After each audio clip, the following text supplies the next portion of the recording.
আমি রান্নার তেল। আমাকে অতিরিক্ত ব্যবহার করলে তোমার হৃৎপিণ্ড বাধাগ্রস্ত হতে পারে। আমি পেঁয়াজ। অতিরিক্ত খেলেই পেটে গ্যাস আর বুক জ্বালা পোড়া। আর কাঁচা খেলে মুখে দুর্গন্ধের কারণ হয়ে আমি আপনাকে অন্যদের সামনে লজ্জিতও করতে পারি। ও না, দয়া করে আমাকে বেশি ভাঁজ করো না, নয়তো আমি ছিঁড়ে যাব এবং আগুন ধরে যেতে পারে।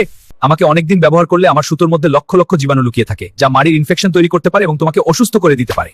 আমার দিকে বেশিক্ষণ তাকিয়ে থাকলে নীল আলো তোমার চোখের দৃষ্টির ক্ষতি করে এবং তোমার মস্তিষ্কের স্বাভাবিক ঘুমের চক্র নষ্ট করে দেয়। আমার মধ্যে প্রচুর চিনি আছে, যা তোমার দাঁত ক্ষয় করে দেয় এবং ডায়াবেটিস ও স্থূলতার ঝুঁকি বাড়িয়ে দেয়। ওখানেই থাম মিস্টার কলা, তুমি আজ আমার সবচেয়ে প্রিয় নাস্তা। তুমি আমাকে ধরতে পারবে না, পারবে না। আমি দ্রুত দৌড়ানোর প্রচুর শক্তি দেই। আমি দেখতে ছোট হতে পারি, কিন্তু আমার ভেতরে 7 লাখের বেশি রাসায়নিক আছে যা তোমার ফুসফুসকে তো কালো করে দেয়। যদি তুমি দিনে 2 বার দাঁত ব্রাশ না করো, তাহলে যন্ত্রণাদায়ক গর্ত তৈরি করবে যা তোমার হাসি নষ্ট করে দিতে পারে।